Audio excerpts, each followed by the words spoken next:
Sometimes it's hard to comprehend other people's ideas. We just can't imagine how and why some people believe the things they do. The correct view is so obvious to us, and we either assume that people are just lost and will never change their mind, or that we can somehow convince them to do a complete mental 180. Both of these are possible, but neither really reflect how most people actually are. People are usually hesitant to flat out admit that they were wrong, but we can add nuance to someone's view by offering a different perspective. The problem is that we sometimes think people should naturally understand things in the same way that we do. So we're confused when they aren't very receptive to our ideas. If you're trying to teach your old racist grandma who grew up during Jim Crow about racial microaggressions, it's likely that she's not going to be eye to eye with you. Get it together, grandma. It's possible that it's a lost cause, but maybe you can find an alternate route towards getting her to understand. The fact of the matter is, sometimes you have to meet people where they are rather than demanding that they catch up to you.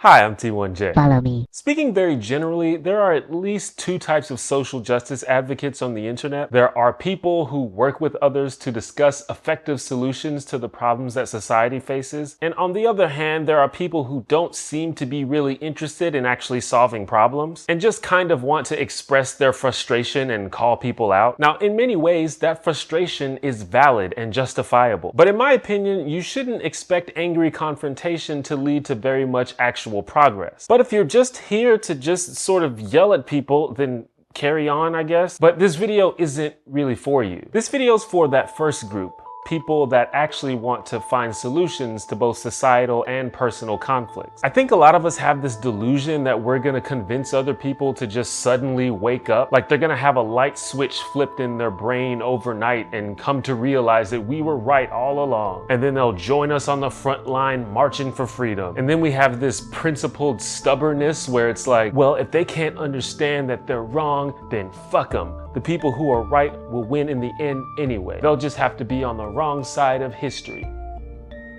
And it's true that some people have no interest in being informed or expanding their perspective, but it's also true that some people just haven't been engaged properly. And I believe that the world seems to slowly get more progressive over time, but I feel like proper advocacy involves doing our best to make our world a little bit better for this generation, not just future ones. And that's got to involve getting out there and touching people's hearts and minds. But everybody is on a different step in their journey towards enlightenment. Some people need just a little nudge in the right direction, while others probably need to be tossed a larger bone. I'll toss you a larger bone. Sorry, I couldn't resist. So for example, a thing that you often hear is, you should respect women because that woman is someone's mother or daughter or wife, etc. And this is kind of obnoxious because it's like, you should respect women because in addition to being wives and daughters and mothers, they're also people and they don't deserve to be mistreated. Like, you shouldn't have to invoke familial relationship to a woman in order to understand why you shouldn't be shitty to them. And that is 100% true. But if the goal is getting people to appreciate and respect women, and an effective context in which we can convince people to do that is reminding them of their relationships with the women in their own family, I feel like you should take the small victory. Not everyone is going to gain a sophisticated insight overnight. Sometimes we have to let people use training wheels until they catch up. And if we create this culture where anything less than perfection causes you to be dismissed and dragged regardless of your intentions, that just seems to be a very good way to alienate potential allies, which, if your goal is progress, is not what you want to be doing.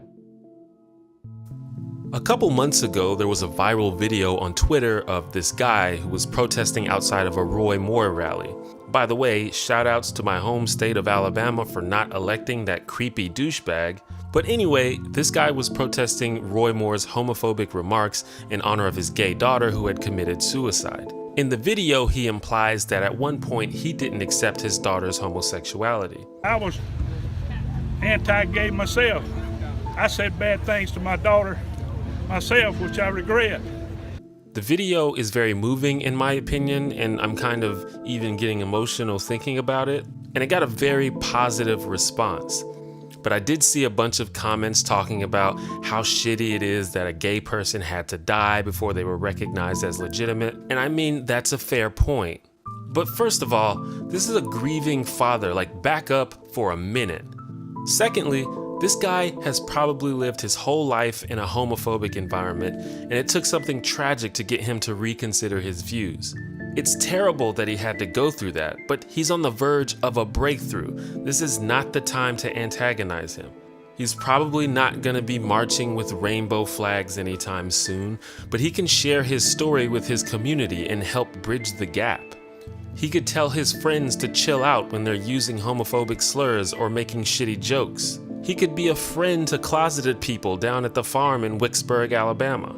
I don't know if he's gonna do any of these things. I'm just saying he's less likely to if we immediately dogpile him for not being woke enough. So here's my thing. I understand that a lot of this is just wacky people on social media being mean just for the sake of doing it. One of the biggest lessons that I've learned is that Twitter doesn't necessarily reflect the actual state of our society and our movement in reality. But I do think that there's a notable segment of activists, both on and offline, who claim to want progress and change, but seem to be more concerned with dismissing people they deem to be not on their level than they are with actually trying to help people get there. And like I said, if that's what you want to do, I think that's unfortunate, but it's not really my place to tell you not to. I just don't think it does anything. In fact, it's probably actively harmful to the movement. And again, some people clearly have no intention of engaging ideas in good faith or considering the possibility that they might be wrong about something. And it's actually important for us to develop the ability to identify when that's happening so we don't waste time arguing with brick walls. The willingness to open ourselves to new ideas is a step that we all have to take on our own. No one can force us to do that. But at the same time, we can help people find their way to that door if we're a little more patient and take the time to meet them where they are in their path towards understanding.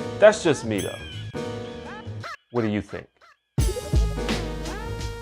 Thank you for watching my video. I'm currently selling these That's Just Me Though wristbands to help me raise money to buy a new computer so that I can edit videos without my old ass computer almost blowing up. If you'd like to check them out, head on over to theonejanitor.com/wristband, and I thank you for your support.